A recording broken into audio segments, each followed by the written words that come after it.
Joshua, rise and shine ngayong araw ng Biyernes dahil nga pahinga na ng mga payong at kapote ng ating mga kababayan dahil walang ulan ngayong umaga. Pero dahil nga sa matinding pag-ulan nitong mga nagdaang araw, nag-iwan ito ng aberya sa mga commuter at motorista dahil sa ilang kalsada na nagkabutas-butas.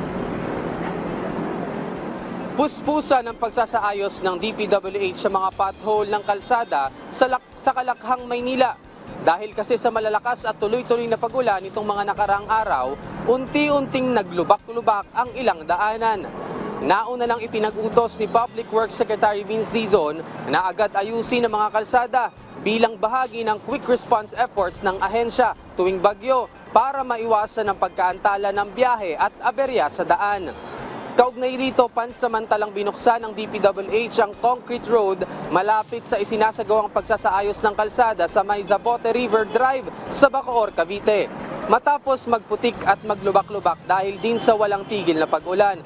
Kasunod din ito ng utos ni Pangulong Ferdinand R. Marcos Jr. na bigyan ng maayos at mas ligtas na daan ang mga motorista at residente. Samantala, in-extend naman ng MMDA hanggang ngayong Biyernes ang libreng towing services sa mga sasakyang nalubog sa baha.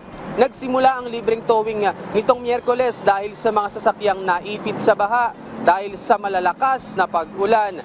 Bagamat maaliwalas na ang panahon sa Metro Manila, nakahanda pa rin ang MMDA Special Operations Group Task Force road clearing sakaling bumuhos na naman ang ulan. Joshua, sinuspende nga rin ng MMDA yung number coding ngayong araw ng Biyernes bilang paggunita ng Ninoy Aquino Day today.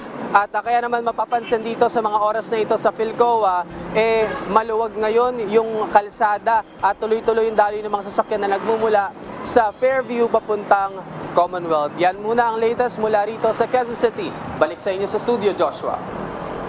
Maraming salamat, J.M. Thompson.